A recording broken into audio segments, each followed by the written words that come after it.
Hello again everyone and welcome back to Reddit Aliens. I'm John and as always, thank you so much for being here.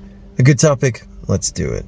What's the creepiest thing that's ever happened to you that you never told anyone? Please remember to like, share, and subscribe. I once had a nap on my couch a few hours before I had to go to work. I woke up, checked the time, and started to get ready for work. I realized I was still dreaming. I woke up again. Checked the time.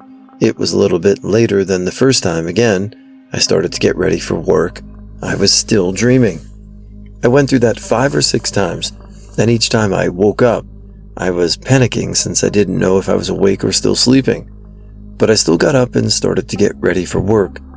In the last wake-up cycle, I would have been late for work. Creepiest dream I've ever had, even more than my sleep paralysis. I could see my house from my elementary school's soccer field. One time during recess, I thought I could see my mom in her bedroom window, and I was waving at her. It didn't quite look like her, but who else could it possibly be? I thought it was strange that she was home because both my parents were usually at work when my siblings and I were at school. When I got home from school, I told my mom I tried to wave at her during recess, but she said she got home just a few minutes before my siblings and I did. I just said, "Oh, never mind, I'm just kidding."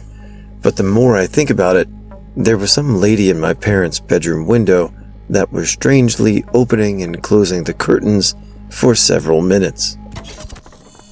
I went to New Brunswick for a week to help my mom empty out my grandfather's house after he died. I don't live near the ocean, but he lived across the street, and I took advantage by spending hours every day looking for seashells. And I had started a small collection on the front porch.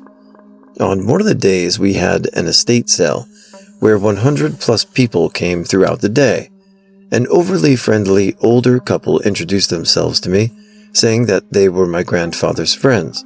They mentioned that they saw the shells on the porch, and the lady mentioned that she also collects shells, and I should come to her house to grab some. I awkwardly laughed and walked away.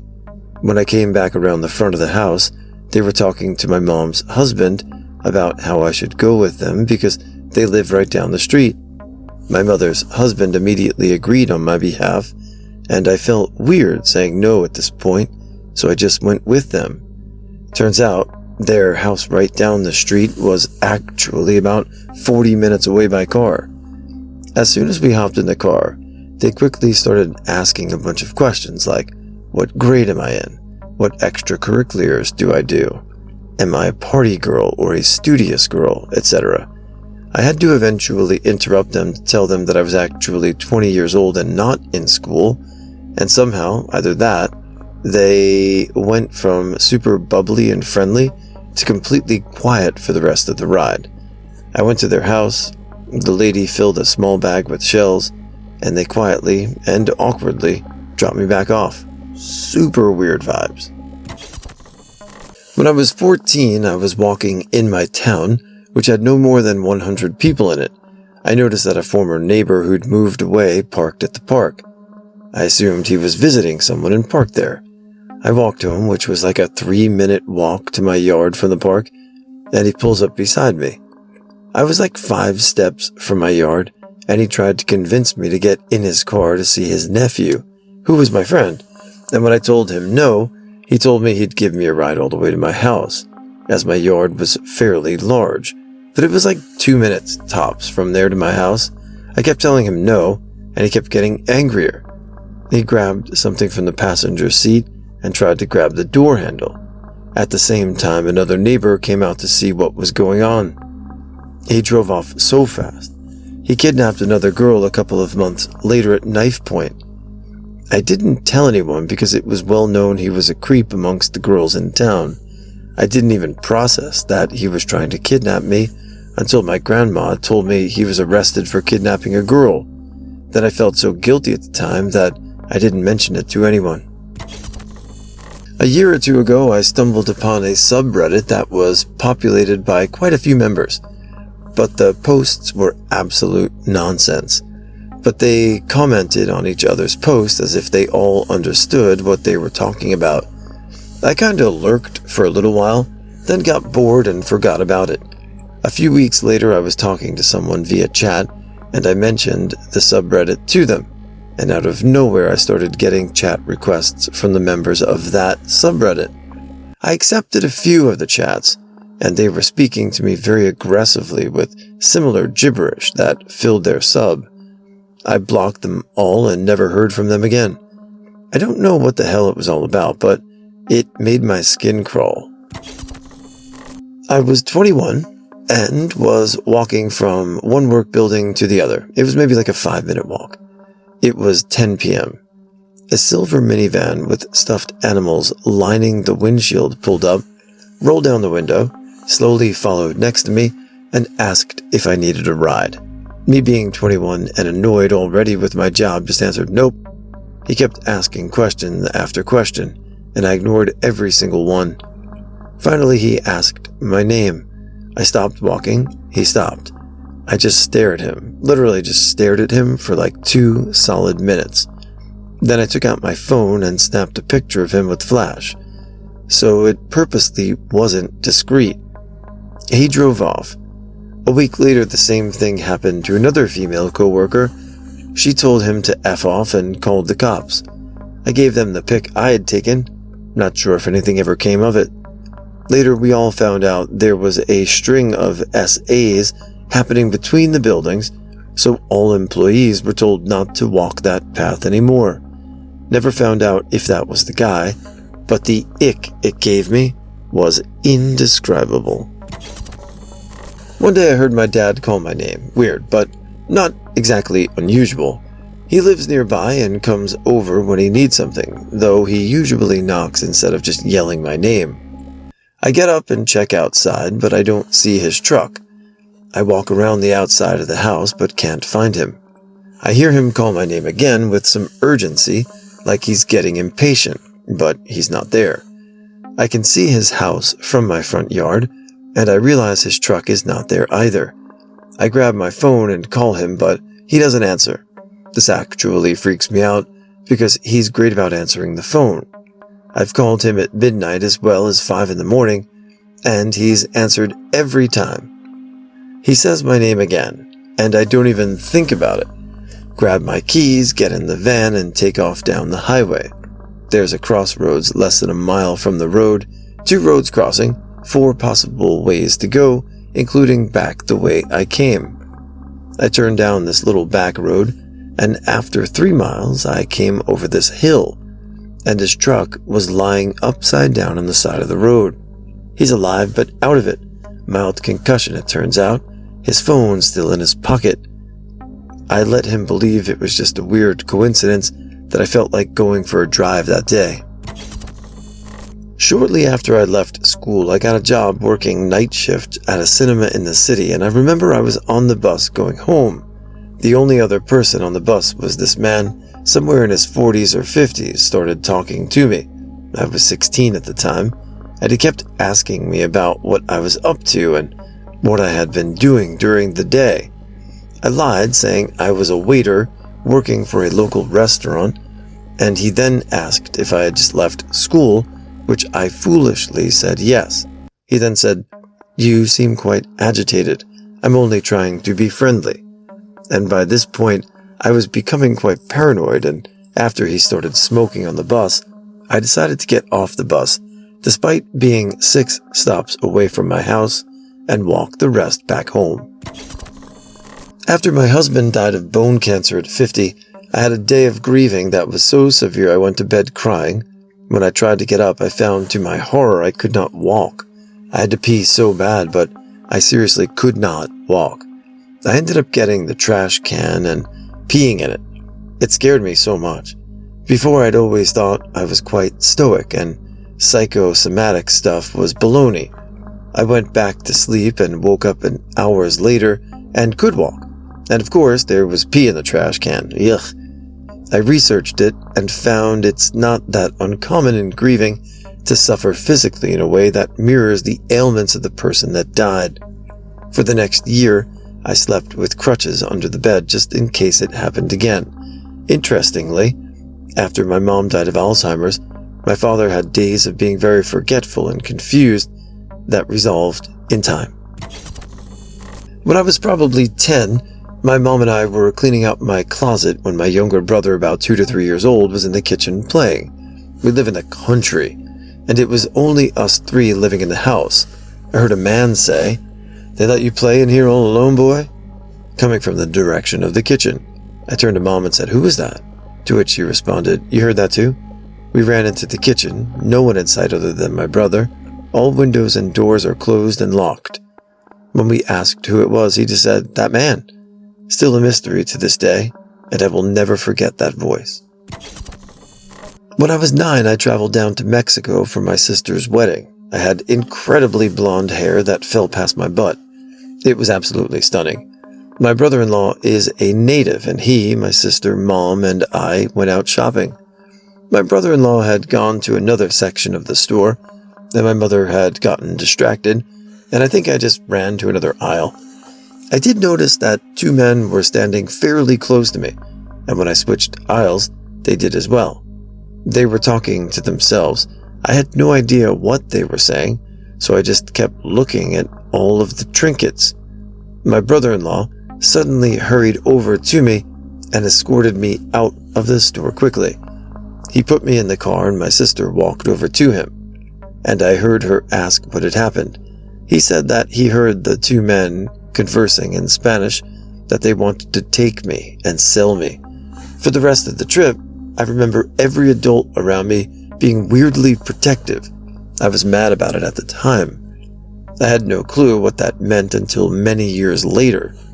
And then I was like, damn, I was almost trafficked. My brother-in-law is a native Mexican, but he is incredibly white, like platinum blonde hair and almost translucent Jim Gaffigan white. We all were white. I think they assumed that no one in our group could speak Spanish, and so I think they were less guarded than they would have been normally, and he overheard them. Being in a foreign country and being able to understand the native tongue can be a great advantage, especially at certain times, and definitely at a time like that. So I'm glad, because it could have been a very scary situation. Good job. Creepiest thing that has happened to me, I've told like half my buds this though. Back in my junior year of college, I think it was about a week before school started back up, my friend was a residential advisor, RA, and he realized he forgot to make a bunch of posters that needed to go up tomorrow. It was midnight, and he didn't have a car, but I did. So we go to the local Walmart, and it's exactly what you envision a Walmart at midnight back in 2012-ish. Random people were stalking the aisles. The ones you did spot had hoodies on like they didn't want you knowing about their late-night ice cream sandwich cravings. We get to the arts and crafts area of the store and are just picking random shit out. Suddenly a random lady pokes her head into the aisle we're in and is staring at us hard. She looked like skin and bones and had wrinkles across her face. She suddenly says, "Excuse me," and I'm thinking, oh boy. And she asks about some of the products. I say, "Sorry, we don't work here, so we don't really know." And she just goes, "Oh," and keeps staring at us. At this point, we just decide what we grabbed is enough to glitter. We get to the checkout line before the time of self-checkout, and the same lady is right behind us. I'm just going, but try to avoid eye contact. We check out and leave. And I and my bud are joking about it, saying, "Guess that's the Walmart After Dark experience." While we're in the parking lot, I notice this large black van with no windows parked oddly, and it's on and running. I elbowed my butt again and laugh and say, "Watch out, they're going to kidnap you." And we're laughing about it. But we hop into my trusty Honda Accord, which I killed the following summer, and off we zoot along. But as I'm leaving the parking lot, I notice the black van started following us. I shrug and think to myself, hey, sometimes people are going in similar directions, but after hitting the 2 different stoplights and making a left turn, they're still following us. I'm semi-freaking out, and my buddy noticed, and I remember a trick, which was to keep making left turns to see if the person behind you is actually following you. I did 3 left turns, and they're still following us. At this point, I'm legitimately going, this, and begin driving toward a police station on campus. However, the black van knew that we knew and sped off to God knows who knows where. I'm just relieved it's over. My friend was convinced we were going to get mugged or much worse. We get back to the campus parking lot. We can see our dorm. There's a single light in our parking lot that's about 50 feet away from the door we're heading to. We can see hope. We're almost home. And as we cross from the pavement of the parking lot to the grass, out of the bushes, some random-ass white dude in a hoodie comes out like he's reverse Simpson. This guy looks like he had been tweaking. I could see the crazy in his eyes. He just walks up and goes, "Hey guys, you got a phone I could use?" And I instantly say, "Oh, sorry man, I don't have my phone on me." But my friend, right as he was going to say something, his phone just had to go off right then. He just closes his eyes and lets out the loudest but also silent sigh I've seen in my life. He and I are both thinking the same thing. This guy is going to stab us if we don't get along with him. My bud reaches into his pocket and begins to hand over the phone when suddenly red and blue sirens flash behind us. Our heads all collectively dart over and we see a police officer get out of his car. Now at this point, I don't know how to read this damn situation. Are we saved? Is a gun about to be pulled out? Am I just f***ed? The officer speaks up and says, "How's everyone doing tonight?" I and my bud just awkwardly smile and say, "Oh, we're just trying to go back to the dorm." The officer targets the Bushman and says, "Hey, I'd like to chat with you real quick.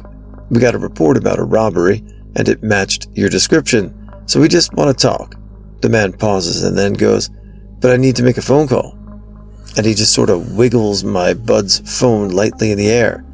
The officer says, "Don't worry, I got a phone you can use after. Why don't you go ahead and hand that back?" I'm holding my breath. My bud is just frozen, and Bushy Boy is just standing there menacingly. Finally, he just nods and gives the phone back. We say goodnight and power walk to the damn dorm door.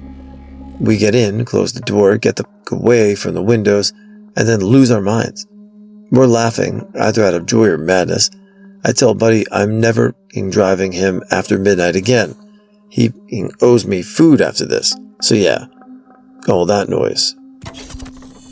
Had a dude follow me into my apartment block. We had a slow old lift that broke a lot, but it was working that day. As it slowly ascended, I could hear hard, fast steps on the stairs. As I exited the lift in the dark, the light timed out because of the slow lift, I felt something grab at my feet.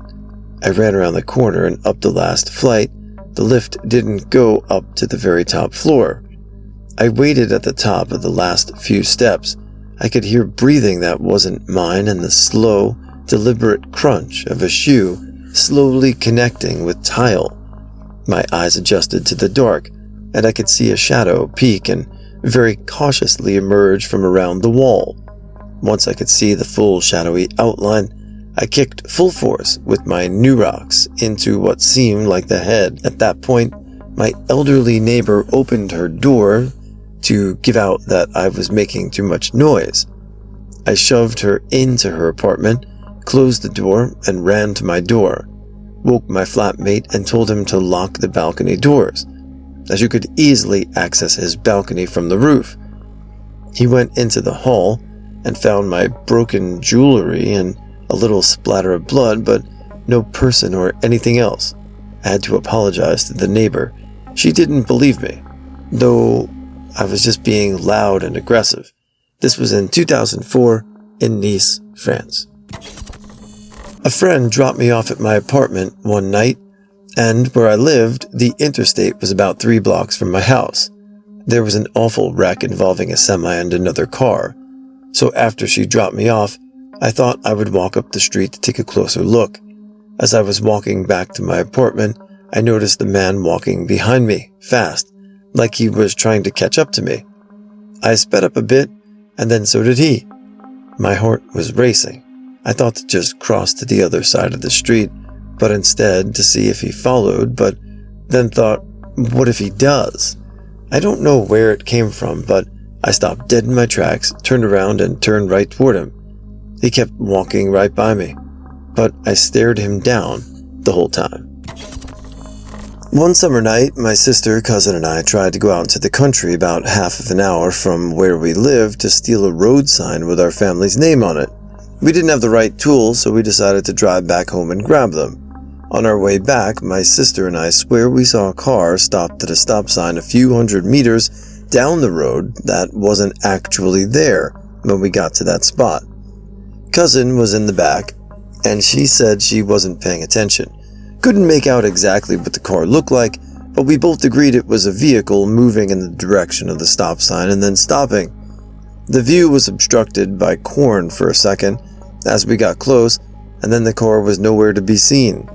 We both agree there was a strange, luminous glow to the headlights, too. Felt too weird, so when we got home we went to our room instead of looking for the tools right away, and suddenly my car alarm started going off. I was right by the window and saw within a second, but there was nobody outside messing with my car. Then within literally a minute, the light bulb in our room blew out. Just too weird, so we never put signs again.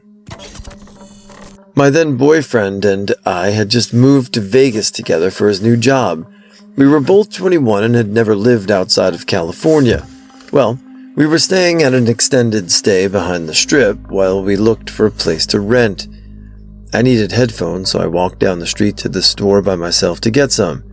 I leave the store, and on a little street that turned onto the main road I was walking on, a huge dude in a blacked-out caddy pulls up, rolled his window down, and asked if I needed a ride somewhere.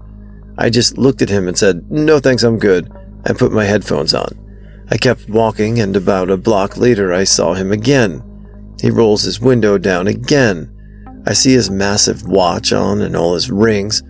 I see his back seat is so dark from the tint, wearing a really nice button-up shirt, but his smile was slimy. He again asked if I needed a ride, and I just tried to be polite and said, "No, thank you, I'm just right here," and kept walking. He just said, "Whatever girl, you're lost," and drove away. I was so naive. Looking back, I know for a fact he was a pimp, and he would have trafficked me or something wild like that, and I just got lucky. Getting chased by a naked homeless man. I just left a concert, and I had parked my car blocks away in a paid parking lot. As I'm getting closer, that's when I spotted the naked man on the opposite sidewalk. He was full dong, really fit, and just in some sort of a manic episode, because he was mumbling nonsense, but also screaming randomly. My car was just so close to him, there's no way to get around. I see two males walking toward me, and the naked man was already bothered by their presence of them walking on the other side of the sidewalk. I knew the chances of me being the unlucky son of a bitch to trigger a cutscene, like running into an enemy in Pokemon, were so high. Sure enough, I feel his gaze, and I turn to look at him, and he's full sprinting toward me like an infected zombie game, and I'm now full sprinting toward the car. Those two males that walked past me, they saw me and did nothing. I'm now in the parking lot and hiding behind cars, just ducking till I reach mine, like out of a horror movie. I'm trying to make myself small and not be seen. It was also dark outside. The minute I reach my car, I can take off with full acceleration home. The creepy part is a week later, someone on the same street was attacked, and they didn't find the suspect. Saw it on the news. In college, some friends and I were very drunk and decided we should go get some food at the local 24-hour Mexican place. It was like 3 a.m., and obviously no one on campus was alive at that time, so the campus was dead, except for the man dressed in an all-white suit. This man kept following us, although my friends were too drunk to notice or care, but I kept my eye on him. There was only one girl in our group, and I told her just in case, about halfway there. I turned a corner and wait for the dude so I can tell him to off. I'm waiting there, and here he slinks, keeping in the shadows. I told him, "Dude, I've seen you following us, just get lost." He looks me dead in the eyes, corners me and says, "I wasn't following them, I was following you." I was so confused. I thought he was hitting on me, so I said, I'm not, And by the time my friends finally realized I'm not there, so they yell my name. The guy looked up for 1 second. I skirted by him and jumped over the railing and just ran. I didn't want to know why a grown man would be outside of a college campus at 3 a.m. on like a Thursday, wearing an all-white suit. Either that, or that time I went into an abandoned warehouse with 4 of the most muscular Jamaicans I've ever seen to buy my Xbox 360. I lived alone. I was walking down a bare hallway with, at the time, nothing in it. No shelves, no hanging photos, just the hallway and carpet. Movement caught my eye and I looked down and saw a quarter rolling across the carpet, which stopped right at my feet. I'm sure there's a perfectly rational explanation for it, even if I have no idea what it was, but at the time my heart just stopped cold. On a more humorous note, one late night I was out running in the dark. I happened to be doing Zombies Run at the time and was running from zombies. You know how you get a sudden premonition, there's something evil behind you, and you turn around and there's nothing there, and then you laugh at yourself? Well, I turned around and there's a large, sinister creature lunging at me to wrestle my soul to hell. Okay. It was the world's friendliest golden retriever who thought we were having a marvelous game of chase, but it took my brain a moment to process that, during which time I nearly shat myself. In 2018, my family called the maintenance worker to our house to inspect a leaking washing machine. I was 12 at the time and I was naive when it came to fully trusting everyone we let into our house. The maintenance man was doing a good job throughout, found the problem, and fixed it promptly without complicating anything. I went back to the living room to finish my homework, only to realize I left a textbook in the bedroom. It was then I heard the noise of cabinets opening and closing from my bedroom, and it was already after he was paid for his work. When I opened my bedroom door, I caught the man sniffing my tights. I did not know what to do, as I was in shock and disgust, but I calmly told him to leave. The guy was so embarrassed he left behind his toolbox. My mom was home at the time and in the kitchen preparing dinner, and that I did not want to tell on him, knowing she would freak out. The guy got his tools back, from which my parents believed, to this day, was a result of him being in a hurry. I was at a coworker's apartment partying and went upstairs to use the bathroom. Nobody else was upstairs as only the bedrooms and bathrooms were up there. I came out to some guy standing outside the door. He didn't let me by and said something about looking for his blunt that he left in there. I still hadn't seen it and knew nothing about it. He insisted he had left it in there and probably took it. I gestured to my outfit, tight clothing with no pockets, and said, "Well then, where was I hiding it?" He said, "I think I'm going to have to search you." I seriously thought I was about to be assaulted. I told him again I didn't have it and he needed to go ask his boys who took it. I pushed past him and went back downstairs. I probably should have told someone, but didn't want to kill the mood. He came over when I was leaving and tried to apologize, but I just looked at him and walked out without a word. Asshat. I've actually told one person this, my SO, who was semi-involved in it. There was a stray cat hanging around our house that we fed for over a year. We tried to coax her inside, but she wouldn't come in despite being friendly, letting us pet her, etc. One morning, my SO left the house on his way to work and found the cat lying in the yard. She had apparently been hit by a car and crawled back onto the lawn. He got her into a box and took her to the emergency vet, but there wasn't anything they could do for her but euthanize her to spare her a few more hours' pain. I started work earlier and was already gone when it happened. My SO told me about it that night. I was upset. About a week later, I was sitting out on the deck when I saw something in the yard. I looked over the railing and saw what I could swear was our cat. I mean, had I not known what had happened in a million years, It wouldn't have crossed my mind that this wasn't her. I ran down to the yard, and she saw me and backed off a little, which our cat normally would not have done. So I stopped.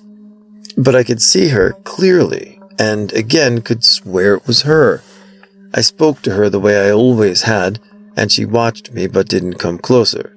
Then she suddenly meowed once, turned and trotted off. I started following her, but she ran faster, and I thought I was scaring her and stopped. She ran around the side of the house.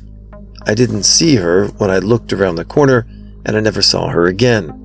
I asked my SO 1,000 times if he was sure that cat he found was our girl, and he swears he knows it was.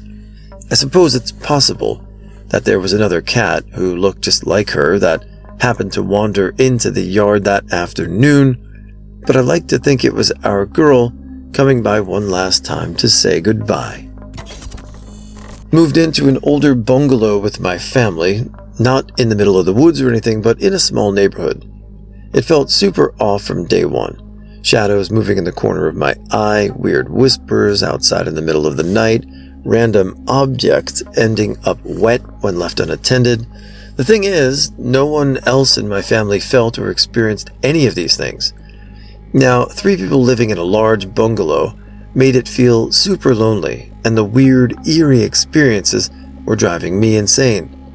The breaking point was when one night I again heard weird noises in the main hall and the circuit breaker tripped. Left the house for a nearby motel the very same night. We rented an apartment in a different part of town soon after, and nothing of the sort ever happened again. When I was about 27, 2010s, I volunteered at a small community theater. Back then, it was my nature to be flirty. I just wanted people to like me. The show was a comedy of 2 men, both much older than me. Both were creepy around me.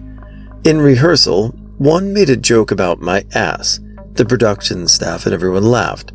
I remember my blood running cold because he looked me right in the face as he said it, and his eyes were intense. Back then, women got hyper-blamed for men's actions against us, so I made a neutral clapback and walked away.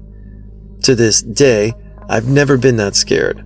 I probably should have quit, but I was desperate for a social life post-college. 17 or 18 years ago, I was living in New York City and going to college there. While waiting for some friends at a coffee shop, a man saw me sketching and asked if I was an artist. We got talking, and he said he was working on a show for a gallery nearby and needed an assistant to help in his studio. We exchanged numbers and later had a couple of meetings to go over the work, what he needed help with, etc. A few weeks later, he gives me the address for his studio and says when he'll be there for us to get to work. When I got there, it was a big apartment complex, but it didn't seem like many people lived in the building. I was like 15 minutes early, but I went in, up the stairs, found the apartment, and the door was cracked open. I knocked a few times, then looked in. The apartment was completely empty, except for a group of a few candles lit in the center of the room, on the floor, and some canvases leaning against the wall with white fabric draped over them. I walked in to see if he was there, but nobody was inside. All of the rooms were empty except for a hammer leaning against the wall behind the one door. I grabbed my bag and got out of there. Instead of going home, I tried finding the gallery he claimed he was represented by, but the address was a restaurant or something. Definitely not a white-walled gallery like he had claimed. The next day, he called me asking why I didn't show up the night before and told me I would now need to pay for the very expensive materials he claimed he needed to make the art with. I told him I knew the gallery didn't exist and that we wouldn't be working together. He became furious and started screaming some, "If you don't show up tonight at 8, you'll never work in this town again," type shit. And I just hung up on him.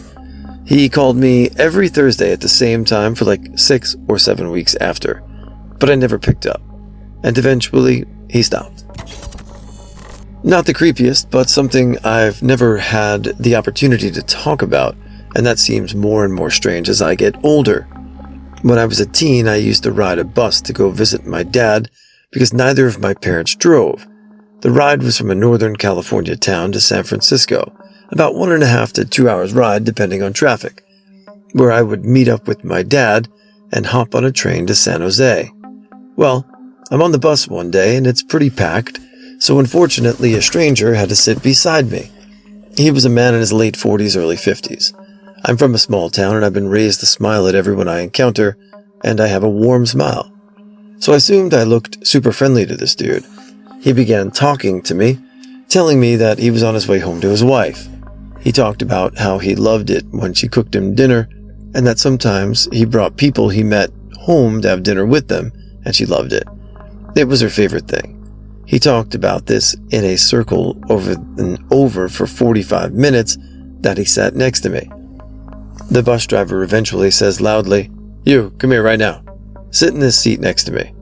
He then proceeds to scold me for talking to people and asks me how old I am. I tell him, and he gets more enraged and tells me he will kick me off the bus if I keep talking to people. I sat awkwardly right there in that seat in silence for the remainder of the ride. I didn't see where the man got off. I remember feeling so confused about everything. Why was that man so talkative? How could his wife be so excited for him to bring home random strangers from his bus rides, not to mention a 14-year-old girl? Why was the bus driver so mean? Did he not care what happened to me if he dropped me in the middle of nowhere in the dark? As an adult, I now have way more sinister questions about that encounter.